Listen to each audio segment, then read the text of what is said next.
Relationship is central to the Christian life. Relationship is what God wants with us, and it's also what He wants for us.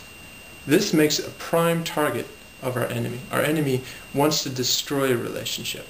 So this whole struggle of good versus evil is centered on relationship.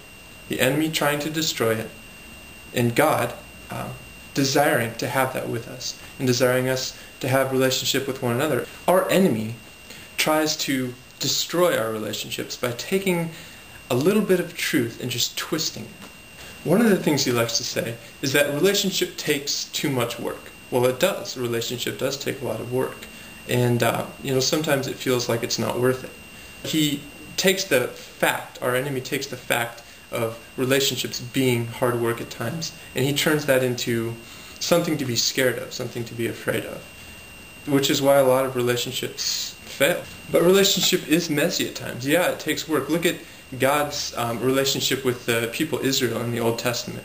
So, He asks them to follow Him, and He leads them, and He feeds them, and He heals them, and He, delivers them from Egypt. And time after time they turn away from Him, and time after time they turn back to Him. And it's just a long process. But you can see how much God values relationship by seeing the lengths that He went to turn His people back to Him again and again.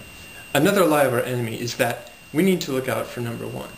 Now, the truth in that is, look out for yourself. Don't get caught in an abusive relationship. Don't stay somewhere where you're just getting pummeled with no benefit. But the danger there is losing sight of the fact that we need to give in a relationship in order to be fulfilled in it.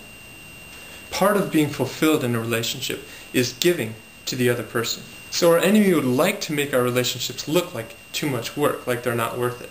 And he would like to make us self-centered, only looking out for number one, to the point where we neglect the other party in the relationship.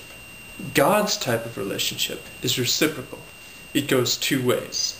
This doesn't mean that both parties are required to contribute the same amount in order for a relationship to be godly or to be successful and fulfilling.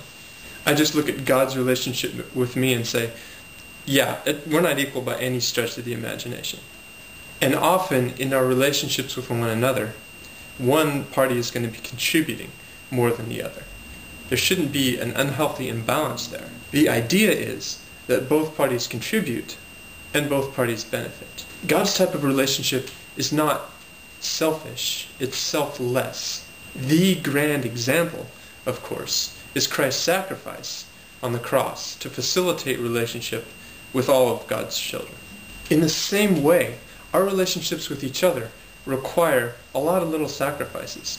Usually nothing as grand as what Christ did for us, but relationship is a long string of selfless acts. Look at marriage.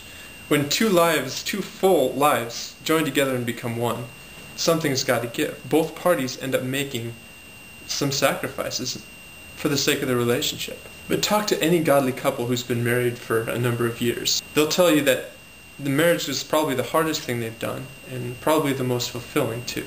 The relationship that they have today is worth every little sacrifice that they had to make along the way. God's type of relationship is fulfilling. Our enemy would have us chasing phantoms and finding only emptiness in the end. But God's way of a selfless and two-way relationship leads to a richness and fulfillment that can't be found anywhere else. Even the best of relationships can get messy. But God is God in the mess. He loves to step in when things look hopeless and come through for us.